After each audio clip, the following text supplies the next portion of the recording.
अस्सलाम वालेकुम नाजरीन, आप देख रहे हैं स्टेट क्राफ्ट और मैं हूं सैयद मुजम्मिल शाह। नाजरीन, सियासी गुफ्तगू तो हम करेंगे, लेकिन इससे पहले हम पाकिस्तान पॉपुलेशन काउंसिल की एक रिपोर्ट का जिक्र करेंगे।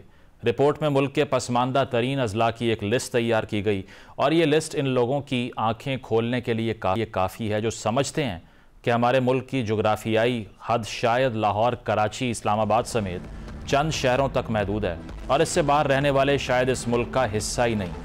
वैसे तो शायद कराची का नाम भी नहीं लेना चाहिए क्योंकि शहर के एक बड़े हिस्से की जो सूरत हाल है वो भी सामने है। बहरहाल रिपोर्ट पर फोकस करें तो रिपोर्ट के मुताबिक मुल्क के 20 पसमानदा तरीन अजला में से 17 का ताल्लुक सूबा बलोचिस्तान से बताया गया।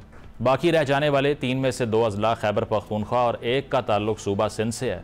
बलोचिस्तान के जिन अजला का जिक्र किया गया इनमें वाशक, खुजदार, कोलू, जोब, शकेल, डेरा बुगटी, जी हाँ वही डेरा बुगटी जिसने सालों साल मुल्क की गैस की ज़्यादातर ज़रूरियात को पूरा किया। इसके अलावा आवरान, खारान, पंजगूर और दीगर अजला के नाम भी मौजूद हैं। इस रिपोर्ट में पसमानदगी की जो मंजर कशी की गई है, अगर सिर्फ सूबा बलोचिस्तान की बात करें तो रिपोर्ट के मुताबिक बलोचिस्तान में मुख्तलिफ इलाकों से करीबी सेहत मराकज़ तक का फासला ही 90 किलोमीटर से ज़ायद है। अब जहाँ ट्रांसपोर्टेशन और सड़कों की मखदूश हालत हो वहाँ 90 किलोमीटर का फासला कैसे तय होगा, यह हम सब शहर में रहने वालों को ज़रूर इमेजिन करना चाहिए। इसके अलावा हम यहाँ ये भी यकीन से कह सकते हैं कि 90 किलोमीटर के फासले पर तिब्बी सहूलियात की क्या सूरत हाल होगी। आधे से ज़्यादा तिब्बी मराकज़ में शायद बुखार की गोली तक दस्तयाब ना हो। इसी तरह स्कूलों के हवाले से बताया गया कि जहाँ मुल्क में ऑन एवरेज हाई स्कूल्स आबादियों से 12 किलोमीटर के फासले पर मौजूद हैं, वहीं केपी और बलोचिस्तान में यह फासला तकरीबन 31 किलोमीटर तक बढ़ जाता है। अब 31 किलोमीटर पर पाया जाने वाला स्कूल गोस्ट है या वहाँ तालीम की सहूलत भी मौजूद है, ये भी एक अलग सवाल है। और शायद यही बड़ी वजह है कि सूबा बलोचिस्तान में 30 लाख से ज़्यादा बच्चे स्कूलों से बाहर हैं। खैर, स्कूलों के अलावा इन अजला में शहरियों के पास रिहायशी सहूलियात की अगर बात की जाए तो इस रिपोर्ट में बलोचिस्तान के ज़िला झलमक्सी का खुसूसी जिक्र किया गया, जिसके मुताबिक झलमक्सी के 97% घर कच्चे या नीम पक्के हैं। इसी तरह ज़िला सोबतपुर के बारे में बताया गया कि वहाँ 75% अफराद एक कमरे के मकान में रहते हैं। और हम शहरों में रहने वालों को इस लिविंग स्टैंडर्ड्स को इमेजिन करने के बाद कैलेंडर में साल के हिस्से पर भी फोकस करना चाहिए कि कहीं इनको स्टोन एज में रहने का गुमान ना हो जाए। रिपोर्ट में यह भी इंकशाफ किया गया कि इन पसमानदा अजला में मेजॉरिटी लोगों के पास वॉशरूम्स की बुनियादी सहूलत तक मौजूद नहीं, पीने का साफ़ पानी दस्तयाब नहीं, सड़कें, ट्रांसपोर्ट और कम्युनिकेशन का निज़ाम नहीं है। और ये सूबे की सूरत हाल है जिसके हवाले से सालों साल बताया जाता रहा कि वहाँ मादनियात और कुदरती वसाइल का एक वाफिर ख़जाना मौजूद है, जो सच भी है और इसे इस्तेमाल भी किया जाता रहा। सुई से निकलने वाली गैस हो, गवादर के गेम चेंजर वाले बयानात हों या रेकोडिक के बारे में जो बताया जाता है, मेरा अहले इक़्तिदार से ये सवाल है कि क्या इस सूबे के रहने वाले इस पसमानदगी को डिज़र्व करते हैं। अगर किसी का आर्ग्यूमेंट ये है कि यह सब वहाँ के सरदारों का कसूर है तो इनके लिए अर्ज़ ये है कि यहाँ मसला सरदारी सिस्टम से ज़्यादा नीयत का है। जब किसी कानून साजी या तरमीम के लिए इन सरदारों की ज़रूरत होती है तो बलोचिस्तान की तरक्की के बड़े बड़े वादे किए जाते हैं और वक्त निकलने के बाद कोई इस बारे में बात तक नहीं करता। अब ज़रा सियासत की बात करते हैं तो नो डाउट 27वीं तरमीम के बाद अब हुकूमत मज़ीद कॉन्फिडेंट महसूस कर रही है। 26वीं तरमीम के बाद हमने देखा कि वज़रा या हुकूमती स्पोक्स पर्सनस 27वीं तरमीम के हवाले से ढकी छुपी गुफ्तगू करते रहे और कई तो ऐसे वज़रा भी थे जो आखिरी दिनों तक 27वीं तरमीम के ड्राफ्ट से ही इनकारी दिखाई दे रहे थे। लेकिन अब 27वीं आइनी तरमीम के बाद जिस तरह 28वीं तरमीम का जिक्र हो रहा है, यूँ मालूम होता है कि आइन में तरमीम करना तो हुकूमत के लिए किसी कैबिनेट के फैसले की तरह हो चुका है कि चंद लोग इकट्ठे हो जाएं और एक हुक्म सादर फरमा दें। लेकिन अब 28वीं तरमीम में इशू ये दिखाई दे रहा है कि मुमकिना तौर पर इसमें NFC वगैरह के मुतल्लिक कुछ ऐसी तरमीम भी होंगी जो पीपल्स पार्टी को सूट नहीं करती। लेकिन पीपल्स पार्टी को भी बताया गया है कि इस बार हुकूमत के पास भी इनकी फेस सेविंग के लिए कोई मार्जिन मौजूद नहीं है। ऐसे में शायद आने वाले कुछ महीने बहुत अहम हो जाएं, क्योंकि अगर हुकूमत ने NFC को छेड़ने का इरादा कर लिया तो ये काम आइंदा माली साल के बजट से पहले होना है। इसके अलावा तहरीक तहफ़्फ़ुज़ आईन पाकिस्तान ने जुमे को यौम सियाह मनाने का ऐलान किया, लेकिन क्या ये एहतजाज सिम्बॉलिक एहतजाज से ज़्यादा हो सकता है? इसके चांसेस कम दिखाई देते हैं। इसी तरह वकला के एक ग्रुप की जानिब से दिसंबर में वकला के लॉन्ग मार्च के इशारे दिए जा रहे हैं, लेकिन कल एक अफसोसनाक वाक़या हमने अडियाला जेल के बाहर देखा। बानी PTI की बहनों ने अपने भाई से मुलाकात की इजाज़त ना मिलने पर अडयाला जेल के करीब धरना दे रखा था। वहां बदमज़गी होने की इतलात भी सामने आई। धरने पर बैठने वालों पर ठंडा पानी फेंकने की खबरें भी रिपोर्ट की गईं। बानी पीटीआई की बहनों को हिरासत में लेकर चक्री इंटरचेंज पर रिहा करने की इतलात सामने आई। बहरहाल ये एक काबिल मजम्मत अमल था। अगर बानी पीटीआई की बहनों से मुलाकात में यूँ रुकावटें डाली जा रही हैं तो इससे हुकूमत के पावरफुल नहीं बल्कि कमज़ोर होने का इंप्रेशन जनरेट होता है कि हुकूमत इतनी बौखलाहट का शिकार है कि वो जेल मुलाकातों को भी बर्दाश्त नहीं कर पा रही। इन तमाम मौज़ूआत पर अपनी गुफ्तगू का आगाज़ करते हैं। हसन अयूब साहब हमारे साथ मौजूद हैं, नादिर गुरमानी साहब हमें ज्वाइन कर रहे हैं, उमर दराज गोंदल साहब स्टूडियोज़ में मौजूद हैं। आप तीनों सीनियर सहाफ़ी हैं, तजिया निगार हैं, बहुत बहुत शुक्रिया आप तीनों का।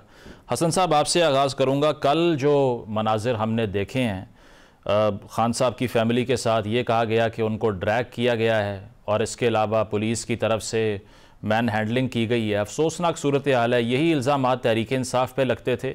हमें याद है कि जब पीटीआई दौर में मरीम नवाज साहिबा के होटल के कमरे का दरवाज़ा टूटा तो फाशिस्ट रजीम कहा गया उसको। आपको क्या लगता है कि ये अब इंतकामी सियासत ही चलेगी इससे आगे? ह्यूमन राइट्स की कोई रिस्पेक्ट नहीं होगी? अगर वो बैठ गई वहाँ पे, एहतजाज किया भी जा रहा था, कौन सा कोई रोड ब्लॉक हो गई थी? आर्ग्यूमेंट ये है। तो कैसे देख रहे हैं आप इसको? इसमें तो गवर्नमेंट के लिए क्या है गेन करने के लिए अगर क्रश ही करते रहेंगे हर एजिटेशन को, हर एहतजाज को?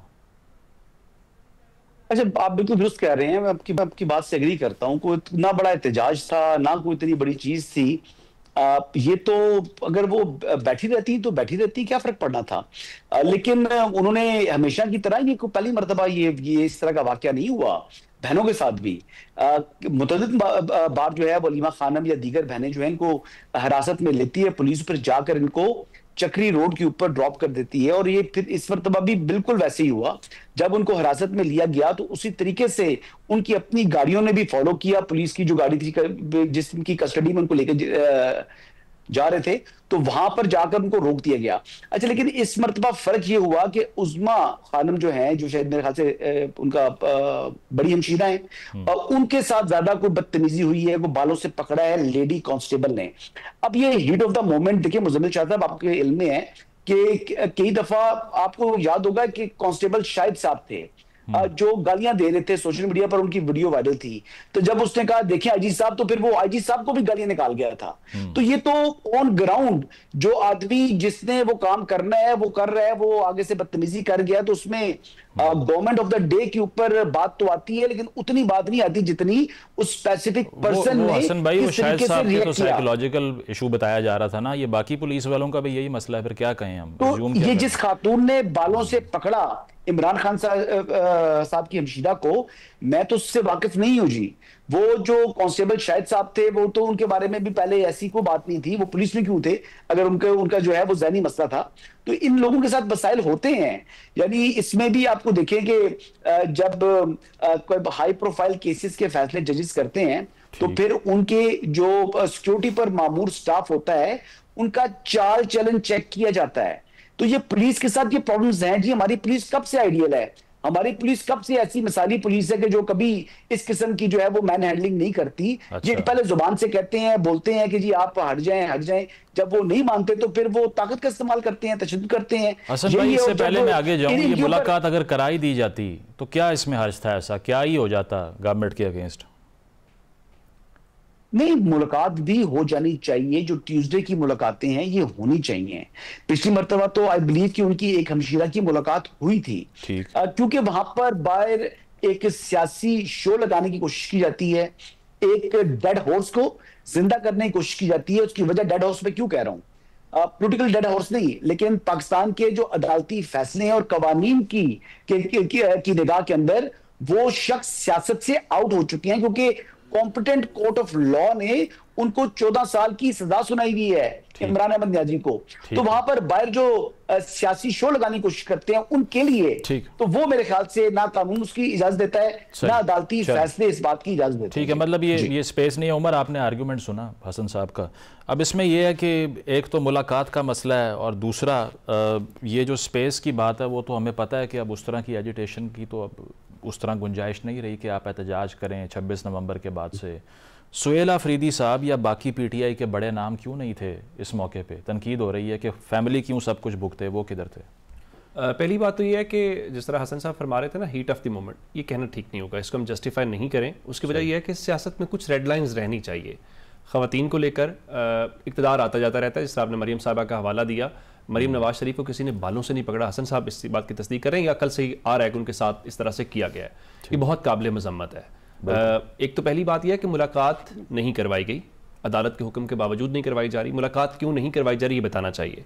क्या इमरान खान का जुर्म कुलभूषण यादव से बड़ा जुर्म है? आप कुलभूषण यादव को भी एक पूरे रियासती प्रोटोकॉल के साथ उनकी मुलाकातें करवाते हैं उनकी फैमिली के साथ, तो मुल्क के फॉर्मर प्राइम मिनिस्टर को मुलाकात क्यों नहीं करवाई जाती? सजाए मौत का भी जो शख्स होता है ना, जो कत्ल करके भी आया हो, तो उसकी भी फैमिली को आप अलाउ करते हैं। ये पहली बात है। दूसरी बात यह है, जिस तरह आप कह रहे हैं कि पीटीआई की लीडरशिप क्यों मौजूद नहीं थी, ये बड़ा वैलिड और जायज़ है। जिस तरह आज आप प्रेस कॉन्फ्रेंसेस कर रहे थे, तो आप उनके नाम के ऊपर वोट लेके आते हैं, आप उनके नाम के ऊपर असेंबलियों में पहुंचते हैं। रात मीना खान अफरीदी और शाहिद खट्टक अगर मौजूद थे तो हम ये सुन रहे थे ना, कल शाम से वो बैठ, बल्कि दोपहर से बैठे हुए थे, और रात तक तो आप अगर लाहौर से भी निकलते तो 4 घंटे आपको लग जाते। आप लाहौर से नहीं गए। और मेरी इत्तलात ये है कि रात को पंजाब के जो चीफ ऑर्गेनाइजर हैं, उन्होंने बाकायदा रावलपिंडी रीजन के लोगों को फोन किए, उन्होंने फोन नहीं उठाए। अब क्या होगा जी, 12 बजे के बाद सो गए थे। तो तहरीक इंसाफ को अपना हाउस भी इन ऑर्डर करना है और आपको बताना है, एजिटेशन या मज़ाहमत कोई मसला इसमें वो बात ही नहीं है। आपका मुलाकात आपका हक है, आपको मुलाकात नहीं करने दी गई, आप एहतजाजन वहां पे बैठ गए, आपने रोड ब्लॉक नहीं किया, आपने कोई डाला पे हमला तो नहीं कर दिया था, वहां बैठ के अपना एक टोकन प्रोटेस्ट जो है वो रिकॉर्ड करा रहे थे। तो ये बात बिल्कुल दुरुस्त है। जिस तरह लाहौर से लोग जा सकते थे, उसी तरह से पेशावर से भी लोग जा सकते थे अगर आप 3-4 घंटों में निकलते। आप नहीं निकले। आप जब तक एहतजाज नहीं कराएंगे, मैं आपको एक मरीम नवाज शरीफ साहबा का एक जुमला याद करवाना चाहता हूं, ये पीटीआई को इंप्लीमेंट करना है। मैं कोई ये नहीं कह रहा कि आप डंडा लेके निकले, कोई रियासत के ऊपर हमला कर दें। उन्होंने कहा था कि मज़ाहमत होगी तो मुफाहमत होगी। ये सादा सा उसूल है कि आप स्ट्रीट पावर दिखाएंगे, और स्ट्रीट पावर पॉलिटिकल पार्टीज अपने क्रेडेंशियल के तौर के ऊपर लेते हैं। स्ट्रीट पावर का मतलब कोई ये नहीं है कि स्टेट के किसी एंटिटी के ऊपर कोई हमला आपने कर देना है, कोई जलाओ गिराव कर देना है, कोई तोड़फोड़ कर देनी है। आप जाते हैं, एहतजाज रिकॉर्ड कराते हैं और अपनी स्ट्रेंथ शो करते हैं। अब क्या ही अच्छा होता कि अगर रात को वहां सुहेल आफरीदी पहुंचते, क्या ही अच्छा होता पंजाब की लीडरशिप पहुंचती, अगर अल्लामा राजा नासिर अब्बास साहब जा सकते थे, तो बाकी को भी जाना चाहिए। बड़ा वैलिड सवाल है कि आप सिर्फ बैठ के शेख वकास अकरम जो है वो किसी कमरे में बैठ के एक वीडियो पैगाम जारी करके उनका ले जी काम हमारा हो गया है, और बाकी भी पॉलिटिकल जो लीडरशिप थी वो बयानात दे रही थी। आपको बयानात नहीं, आपको ये बताना है कि आप वाकईतन सिर्फ उनके नाम पे वोट नहीं लेते, आप सिर्फ उनके नाम की पॉपुलैरिटी एंजॉय नहीं करते, आप उनकी फैमिली के साथ भी खड़े हैं। और फैमिली जो है वो मुल्क के फॉर्मर प्राइम मिनिस्टर की फैमिली है, हमें उनकी रिगार्ड और रिस्पेक्ट करनी चाहिए, बिल्कुल वैसे ही जैसे बाकी तमाम जो सियासी खवातीन है, चाहे वो नून लीग से हों, चाहे वो पीपल्स पार्टी से हो या किसी भी जमात से हो, वो काबिल एहतराम है। और मेरे ख्याल से जो हुकूमत है, चाहे वो वफाक की हो या पंजाब की, और खासकर पंजाब में, मैं ये समझता हूं और मेरा ये ख्याल है कि मरीम नवाज शरीफ साहबा को और उनकी गवर्नमेंट को इसके ऊपर स्टेटमेंट जरूर देनी चाहिए। जब वो कहते हैं कि खवातीन हमारी रेड लाइन है, तो खवातीन उसमें तहरीक इंसाफ की खवातीन भी हैं, अपोजिशन जमाती की खवातीन है, उनको भी इसमें शामिल बिल्कुल ठीक, इसमें कोई तफरीक नहीं होनी चाहिए। इस पे नादिर साहब आप क्या समझते हैं? ये इसमें तो कोई शक नहीं है कि इंतकामी सियासत है, क्योंकि जिस तरह से नवाज शरीफ साहब का एक इंटरव्यू मुझे याद है, वो कह रहे थे उसमें कि बिस्तर मर्ग पर थी मेरी अहलिया, बात नहीं करवाई गई टेलीफोन के ऊपर मेरी उनसे, यहाँ तक रोका गया मुझे उनको एक्सेस करने से। अब आकर अगर खान साहब की फैमिली के साथ भी ये ट्रीटमेंट हो रहा है, आपको लगता है यही चलता रहेगा? फिर ये कितना दूर तक जाएगा, कितनी डिस्ट्रक्शन होगी, कितने सियासतदान एक अपनी ही फ्रेटर्निटी के दूसरे सियासतदानों को नुकसान पहुँचाएंगे? और डू यू थिंक, जैसे हसन साहब कह रहे हैं कि अब स्पेस ही नहीं है क्योंकि एक डेड हॉर्स है, पोलिटिकली इरेलेवेंट आदमी है, सज़ा भी उसको हो गई है, that's why they have to face the music? देखें, जो हमने मुस्लिम लीग नून की के दौरे हुकूमत में देखा, फिर पीपल्स पार्टी को देखा, मैं तो जो अभी ओवरऑल जो सूरत हाल नज़र आ रही है, उसमें अगर आप देखें मुज़म्मिल साहब, तो सिर्फ किरदार बदले हैं। जो सूरत हाल आज से 5 साल पहले थी और 10 साल पहले थी, सूरत हाल अब 2025 में उससे ज़्यादा ख़राब है। हमने मरीम नवाज साहिबा के जो बयानात थे माजी में वो भी देखे थे, हमने आसफा भुट्टो जरदारी और बिलावल भुट्टो जरदारी को भी आसिफ जरदारी साहब से मुलाकात के लिए अदालतों में जाते हुए, पिम्स के बाहर खड़े होते हुए देखा है। लेकिन ये जो पहले बात की गई, हीट ऑफ मोमेंट की जो बात की जा रही है, तो मेरा ख्याल है कि जो अडयाला जेल के बाहर जो कुछ पहले हुआ या जो रात हुआ, वो किसी SHO लेवल या किसी पुलिस कांस्टेबल लेवल के उस पर फैसला नहीं होता। और ये आपको भी पता है कि जब फरियाल तालपुर साहिबा को पोली क्लिनिक हॉस्पिटल से रात के टाइम वहां से मुंतकिल किया गया जेल की तरफ, तो वो वहां पर जो पुलिस कांस्टेबल मौजूद थे, ये उनका फैसला नहीं था। तो यहाँ पर मैं ये जरूर कहूंगा कि जो ये हमारी बदकिस्मती जरूर है कि जो सियासी जमातें हैं उन्होंने माजी से सीखा ही नहीं है। मतलब यही बात है कि किरदार बदले हैं। पहले नवाज शरीफ साहब जेल में थे, फिर जरदारी साहब जेल में थे, आज खान साहब जेल में हैं। पहले मरियम साहिबा के बयानात होते थे और आज अलीमा साहिबा के बयानात हैं। पहले आसफा भुट्टो साहिबा के बयानात थे, अब जो खान साहब की बहनें हैं उनके बयानात हैं। तो ये जो सिलसिला हमने खान साहब के दौर में देखा, ये हकीकत है कि खान साहब के दौरे हुकूमत में जो खराबियां पैदा हुई, जो एस्टेब्लिशमेंट को एक स्पेस दी गई, अब उससे हालात जो है वो ज्यादा खराब है।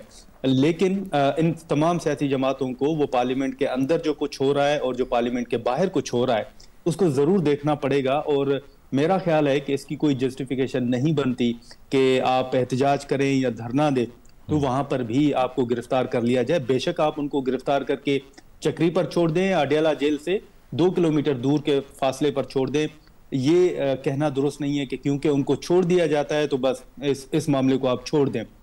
ये उनका बुनियादी हक है, अडयाला जेल के बाहर वो एहतजाज करें, धरना दें।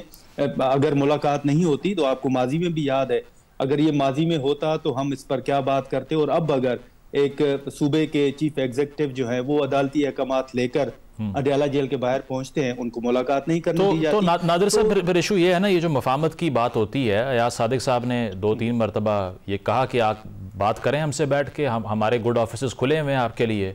तो अगर पार्लियामान की स्पेस पे भी अब पीटीआई के पास तो कोई ऑप्शन नहीं है, जो सीट्स थी वो भी उनकी झोली में चली गई, तरामीम पे तरामीम पास हो रही हैं, तो फिर अगर सड़कों पे ही फैसले होंगे फिर तो कोलिजन है।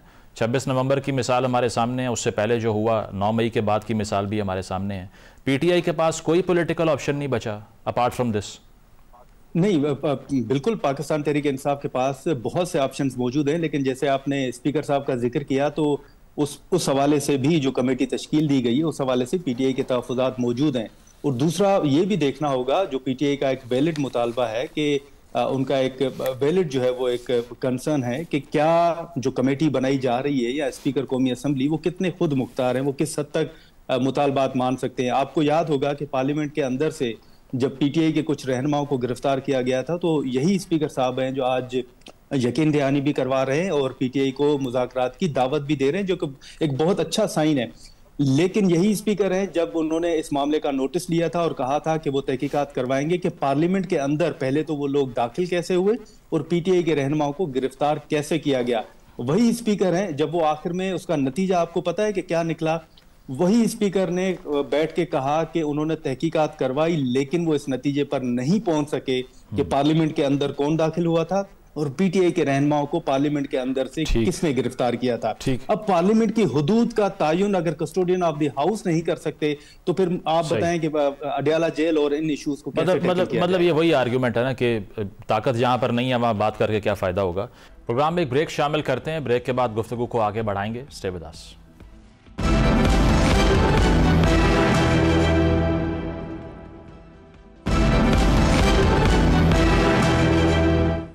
वेलकम बैक नाज़रीन। पैनल हमारे साथ मौजूद है, डिस्कशन को कंटिन्यू करते हैं। हसन साहब, इसके अलावा जो अलीमा साहिबा की प्रेस कॉन्फ्रेंस को अगर एनालाइज करें, अब एक तो उन्होंने ये भी कहा कि 12 साल के एक बच्चे ने आके बताया वाटर कैनन आ रहा है यहाँ पे, उसको भी अरेस्ट कर लिया पुलिस ने। So we have had enough, हमारा जो थ्रेशोल्ड है वो मुकम्मल हो चुका है। खान साहब ने ये कहा है कि अब कौम को जाके बता दो या आज़ादी है या मौत का वक्त आ चुका है। क्या परसीव करें इस बयान से? ये सियासी रेटरिक है सिर्फ, या do they actually believe in this? देखिए, अभी तो फाइनल कॉल एग्जॉस्ट हुई, फिर 26 नवंबर की कॉल जो है वो फ्लॉप हुई। अब बुकला की तहरीक चलाने की कोशिश कर रहे हैं, वो भी नहीं चल रही सियासी आनी तंजीम के खिलाफ। बात यह है कि तहरीके इंसाफ को लीडिंग रोल नहीं दिया जा रहा ना। अब आप देखिए तो सही, जो तहरीके तहफ़्फ़ुज़ आईन पाकिस्तान है उसमें लीडिंग रोल पाकिस्तान तहरीक इंसाफ के पास नहीं है। और जो कौमी असम्बली में भी जो लीडिंग रोल बनता था तहरीक इंसाफ का, वो भी उन्होंने उठा के महमूद खान अचकज़ई को दे दिया। और जो सेनेट में बनता था वो उठा के जनाब अल्लामा राजा नासिर अब्बास साहब को देती है। इमरान खान साहब खुद अपनी जमात के ऊपर एतमाद करने को तैयार नहीं है, तो फिर जमात उनके लिए क्यों निकले? पहली बात। दूसरी बात यह है कि इमरान खान के नाम पर वोट ले लिया जी, ले लिया, तो क्या वो अपनी जिंदगी जो है वो खुद अपने हाथ से खत्म कर दें? क्या वो रियासत पाकिस्तान के ऊपर हमलावर हो जाए इमरान खान की ख्वाहिश के लिए? क्या वो लोग अपनी जो सियासत है, जो कि अदम तशद्दुद की सियासत है, अगर वो रास्ता अपनाना चाहते हैं तो क्योंकि इमरान खान का हुक्म आ गया लिहाजा आपने वो करना है? क्या वो जो गाय हैं भेड़ बकरी हैं। ऐसे नहीं होती चीजें। जिस तरीके से पाकिस्तान तहरीक इंसाफ एक सियासी जमात नहीं बल्कि एक डिक्टेटरशिप के तरीकेकार से चलाई जा रही है, जहां पर अपनी जमात के लोगों के ऊपर एतमाद नहीं किया जाता, जहां पर उन्होंने कहा जी कि एस्टैब्लिशमेंट से भी बात करनी है तो तब भी मेरी जमात का कोई बंदा बात नहीं करेगा, वो महमूद खान रशीद नहीं बात करेंगे या अल्लामा राजा नासिर अब्बास करेंगे बात। यानी किस जगह पर इमरान खान ने एतमाद किया है। अच्छा, पार्टी कह रही थी कि हमारे अपनी ही अंदर से एक पार्लिमानी पार्टी से एक को जो है वो कौमी असेंबली में लीडर ऑफ द ओपोजिशन बना दिया जाए, दूसरे को सेनेट में बना दिया जाए। और फिर उन्होंने जनाब ये मामला, ये फैसला हो चुका था, फिर वो सियासी कमेटी के ऊपर दबाव आया जो इमरान अहमद नियाज़ी साहब का, और फिर सियासी कमेटी ने भी अपने फैसले को वापस लेकर इमरान खान साहब की आवाज के साथ हम आवाज हो गए।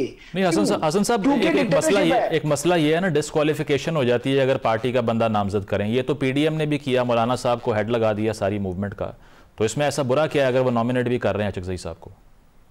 तो leader of the opposition Shahbaz Sharif साहब थे या मौलाना फजल रहमान थे? नहीं ऑब्वियसली, बट यहाँ तो एजिटेशन की बात हो रही है ना। अच्छा, मुज़ाकरात के लिए क्या ख्वाजा आसिफ साहब उस जमाने में मुज़ाकरात नहीं कर रहे थे? क्या उसके लिए भी मौलाना फजल रहमान थे? देखिए ये बातें हैं ना, देखिए ये बातें, देखिए उतनी चीज नहीं है। उन्होंने अपने लोगों को स्पेस दी, उन्होंने अपने लोगों से काम करवाया, लोगों को एक रोल चाहिए होता है। अब सियासत में वो महमूद खान अचकज़ई जो कि एक रीजनल पार्टी का हेड है, जो देखिए उनको अब एहतजाजी सियासत सूट करती है, लेकिन पाकिस्तान तहरीक इंसाफ को एहतजाजी सियासत सूट नहीं करती। उसकी वजह महमूद खान अचकज़ई तो अपने आप की सेल्फ प्रोजेक्शन करेंगे नेशनल लेवल के ऊपर, वो तो बलूचिस्तान के अंदर भी अक्सरियत नहीं है उनकी, ठीक है, लेकिन पाकिस्तान तहरीक इंसाफ एक बड़ी जमात है, वो नहीं पीछे जा सकती है, वो लोगों को तकलीफ है, कोफ्त है। लेकिन ये इमरान अहमद नियाज़ी साहब अपनी पार्टी पर एतमाद नहीं है, क्योंकि मेरी पार्टी में कोई इमर्ज ना कर जाए ऐसा लीडर, इसलिए उनको खतरात हैं, इनसिक्योर हैं। लेकिन इनसिक्योरिटी उनकी अपनी जगह। अलीमा खानम उस पार्टी को हाईजैक कर चुकी हैं, कि जितने शोज हो रहे हैं कहीं ना कहीं से उनको सपोर्ट भी हासिल है, एस्टैब्लिशमेंट की तरफ से मैं बात कर रहा हूं। अच्छा। और जो अली अमीन साहब एमआई की बात करते हैं, मैं ये बात बहुत पहले कर चुका था उनसे। हसन साहब, ये तो बड़ी वीक सपोर्ट हुई ना, फिर 4 माह पहले बात की थी मैंने। ये बड़ी वीक सपोर्ट हुई उनको एस्टैब्लिशमेंट की, कि वाटर कैनन भी चल गए, अरेस्ट भी हो गए रात को। जनाब लीडर बनाना होता है ना। अच्छा, लीडर बनाना होता है। ये कंस्पिरेसी थ्योरी आप दे रहे हैं वैसे। आप कंस्पिरेसी थ्योरी की बात कर रहे हैं। 10 मरतबा अलीमा खानम के नॉन बेलेबल वारंट अरेस्ट जारी हुए। कल भी जो है वो 10वीं मरतबा लेकर आया डीएसपी। क्या उसने गिरफ्तार किया उनको? सही। थाना सादकाबाद का मुकदमा है, पर्चा है। अब इंसादे दहशतगर्दी की अदालत रावलपिंडी है, कहती है उसकी जुरिस्डिक्शन नहीं बनती। मुजम्मिल शाह साहब, आप ये देखें कि उसी एफआईआर के अंदर 9 मुल्जिमान को सजाएं सुना चुकी है ये अदालत, ठीक है, वर्कर्स को। लेकिन फिर भी वो अपने लिए फरमाती है कि जनाब मेरी जुरिस्डिक्शन नहीं बनती, लिहाजा ट्रायल को स्किप करने के ये हीले बहाने हैं।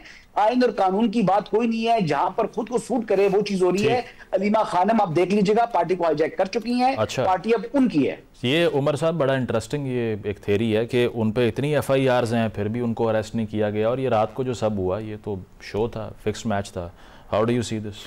वैसे ये जो सपोर्ट उन्हें मिल रही है, पता नहीं अलीमा खान को पता है इस बात का नहीं पता कि उनको सपोर्ट मिल रही है। हमारे दोस्त हसन साहब तो बार बार कह रहे हैं, बाकी भी दोस्त शेर अफजल मरवत भी इसके ऊपर बहुत खुल के बात करते हैं। नहीं, लेकिन अलमिया ये है ना कि यही इल्ज़ाम फवाद चौधरी साहब पे लगाया। जब वो मिले जाके शाह महमूद साहब से, 3-4 लोगों की कमेटी वहाँ चली गई, तो फिर ये कैसे कोई सोच सकता है कि ये बजाते खुद पार्टी की सीनियर लीडरशिप पे ये इल्ज़ाम नहीं लगेगा? अच्छा, इसमें एक देखिए ना, अगर आप ये कह रहे हैं कि उनके वारंट गिरफ्तारी जारी हुए, उनको गिरफ्तार नहीं कर रहा, सही, तो इस पे अलीमा खानम का कसूर कैसे है? या तो वो वहाँ जा नहीं रही, यहाँ मौजूद नहीं, आपने रात को उनको वहां पे गाड़ी में गिरफ्तार करके बिठाया ना, चक्री क्यों छोड़ा? अब ले जाते, आज इंसदाद दहशतगर्दी अदालत में पेश करते, उनकी शनाख्त परेड करते, सारा कह रहे हैं हीरो बनाया। नहीं, ये सारी बातें देखिए, ये ना एक पूरी मिथ पहले जैसे बुशरा बीबी को लेकर की जाती है, अलीमा खान को लेकर की जाती है, फिर कहा जाता है इमरान खान डिक्टेटरशिप, खैबर पख्तूनख्वा के वज़ीर आला इमरान खान का कोई रिश्तेदार है, क्या वो अलीमा खान ने लगवाया है? ये सारी कहानियां देखिए, तहरीक इंसाफ के अंदर जाहिर है लीडरशिप फैसला करती है ना, लीडरशिप से मुराद इमरान खान है। इस तरह मुस्लिम लीग नून को आप देखते हैं तो पार्टी के सदर तो वो भी बने, पार्टी जब सदर नहीं थे तो उस वक्त भी फैसला कौन कर रहा था? नवाज शरीफ साहब कर रहे थे।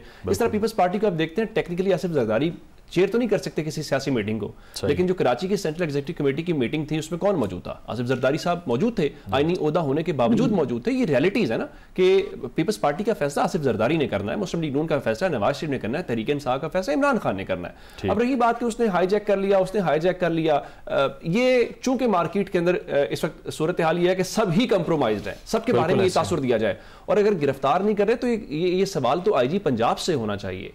ये सवाल तो पंजाब हुकूमत से होना चाहिए, ये सवाल तो रेलिवेंट पुलिस ऑफिसर से होना चाहिए ना कि आप बताएं कि आप ये क्या रहे हैं। और एक और बात कि वो फलां को गिरफ्तार नहीं किया, हमारे यहाँ चले अलीमा खान को एक साइड पे कर दें, वैसे भी जो गिरफ्तारियां वो पिक एंड चूज की बुनियाद के ऊपर होती है ना। अब मुझे बताइए कि मुराद रास इसी शहर लाहौर में नहीं होते, अंदलीब अब्बास साहब इसी शहर लाहौर में नहीं होती, क्या हो गया? कुछ भी नहीं हुआ। फयाज चौहान और बहुत सारे लोग हैं जिनको आपने गिरफ्तार नहीं किया। अब वो पूछना चाहिए आपने गिरफ्तार क्यों नहीं किया, ये सारी बातें जो है।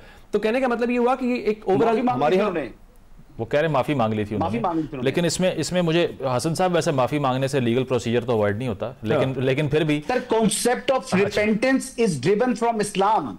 नहीं it is, but there is a legal code. इस्लाम ने में माफी की नहीं, जिसके खिलाफ वो मुकदमा है वो लीनेंट व्यू रख लेती है। हसन साहब by this logic do you think if Imran Khan apologizes वो कल ही will be a free man? अच्छा वैसे उन्होंने जो माफी मांगी ना, वो माफी जो मांगी गई है वो टीवी प्रेस कॉन्फ्रेंस में मांगी गई है, जो उसका प्रोसीजर होता है ना, कोर्ट में जाके माफी मांगते हैं और वहां रियासत वो लीगल आर्गुमेंट है। अच्छा मुझे उमर साहब ये बताएं कि फिर ये सोल्यूशन तो ये नहीं है ना कि ये आज़ादी या मौत। आप पॉलिटिकली या पार्लियामान की जो स्पेस आपकी इनक्रोच हो गई या पख्तूनख्वा की असेंबली आपके पास है, फिर how do you move forward? आप करेंगे क्या यहाँ पे? ये टकराव की सियासत से तो फिल वक्त रियासत से तो लड़के इनको कुछ नहीं मिलने वाला।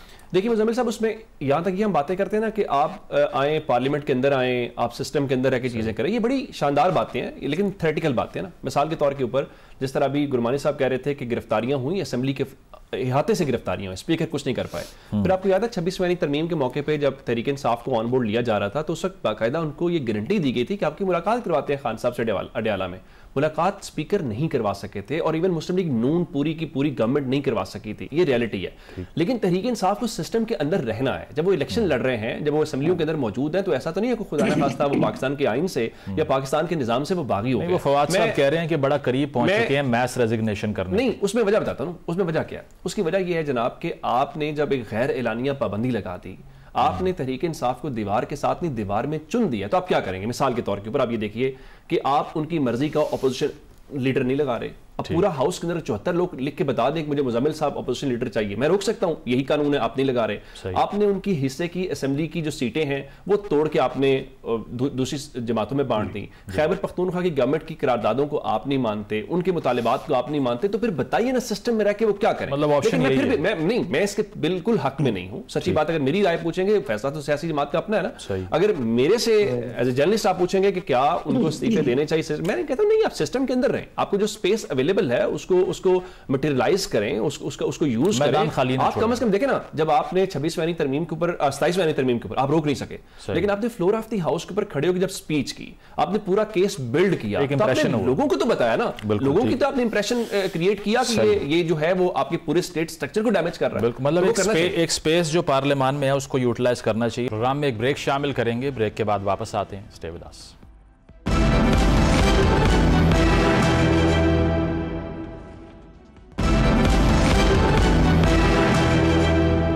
वेलकम बैक नाजरीन, डिस्कशन को कंटिन्यू करेंगे। नादिर साहब, लेकिन हसन साहब, नादिर साहब आपने देखा बड़े कॉन्फिडेंट हैं, उन्होंने कहा कि लॉयर्स की भी कोई तारीख नहीं चलेगी। अब पाकिस्तान की तारीख तो यही कहती है कि एहतजाज होने से कभी हुकूमतें गिरी नहीं, लेकिन वकला तहरीकें बहुत कुछ पाकिस्तान में अचीव कर चुकी हैं हिस्ट्री के अंदर। जो रेस्टोरेशन ऑफ जुडिशरी मूवमेंट थी उसका भी रिजल्ट हमने देखा था। 18वीं तरमीम के बारे में भी सियासतदान हमें ये बताते हैं कि जुडिशरी ने डंडे के जोर पे हमसे करवा ली, बिकॉज उन्होंने एजिटेशन की ना, इसीलिए। आपको अब लगता है कि ये जो वकला के अंदर भी रेजिस्टेंस की एक पोटेंशियल थी वो ख़त्म हो गई है? एहसन बून साहब, तारड़ साहब ने सक्सेसफुली इंक्रोच कर लिया है, और अब आज भी हमने देखा जो वकला एक्शन कमेटी थी पहली मीटिंग में आपस में लड़ रही है। कोई कह रहा है कि बॉयकॉट करो बेंचेस का, नई कोर्ट का, कोई कह रहा है नहीं करना, बिल्कुल ठीक हुआ है। देखिए, मुल्क के अंदर ना सिर्फ वकला की तहरीक, लेकिन अगर ओवरऑल आप देखें 26 नवंबर को हुआ और उसके बाद इवन जो 26वीं तरमीम के बाद हुआ पार्लियामेंट के अंदर, उसके बाद आप तहरीक अगर देखें तो तहरीक ना सिर्फ सियासी जमातों, जो सोशल एक्टिविस्ट हैं उनकी जानिब से, वकला की जानिब से उस तरह की कोई मज़ाहमत सामने नहीं आई।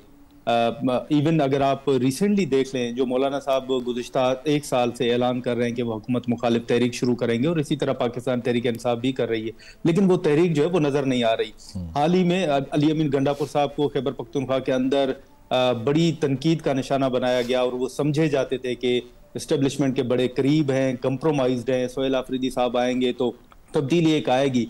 लेकिन देखना यह है कि सोहेल आफरीदी साहब तो अभी तक मुलाकात नहीं कर पाए, तो सोहेल आफरीदी साहब ने 2 माह में 3 माह में क्या नतायज हासिल किए हैं जो अली अमीन गंडापुर साहब नहीं कर सके।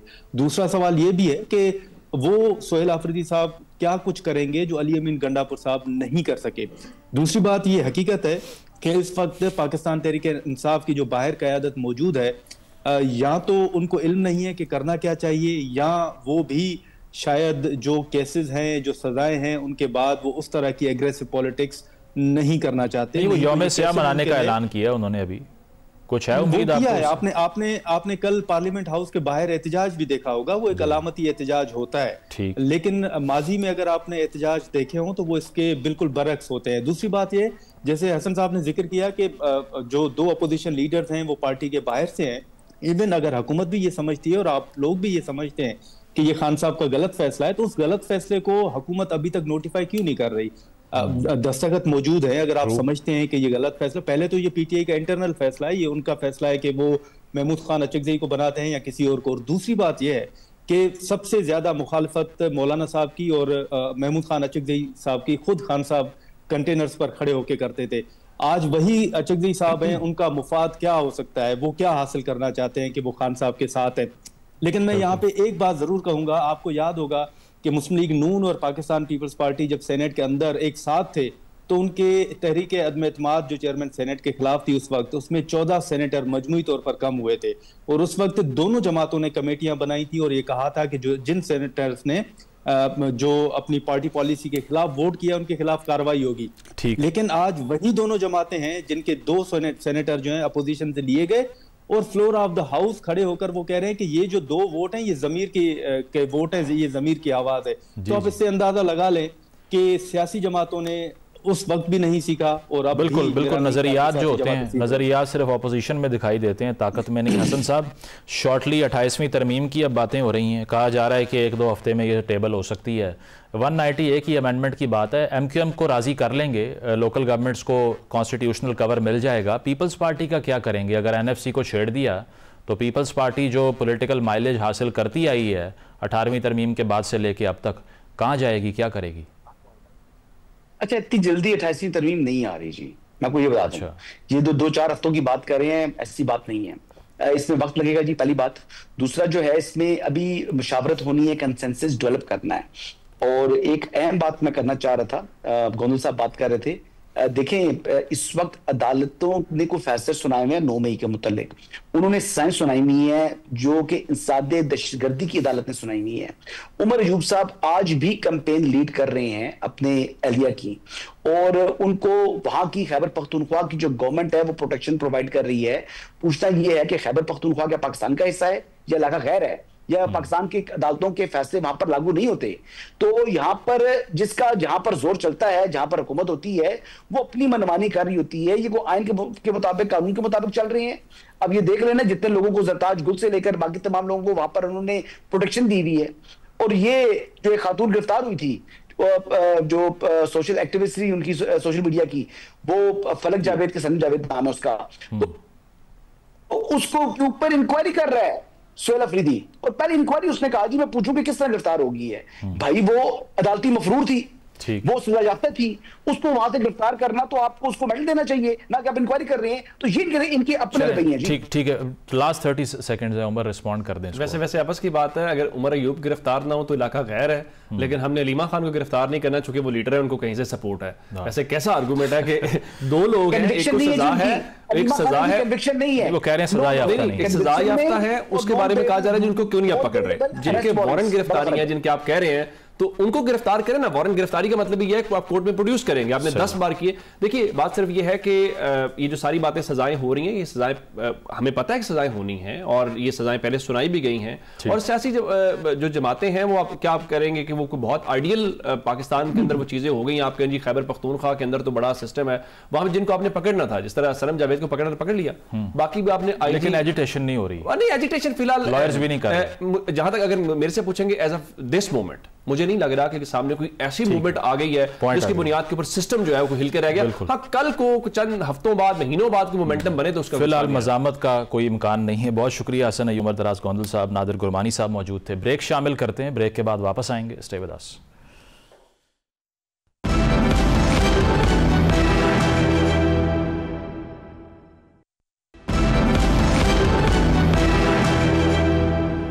नाज़रीन, प्रोग्राम आपने मुलाहिज़ा किया, फीडबैक ज़रूर दीजिएगा। इजाज़त दीजिए, अल्लाह हाफ़िज़।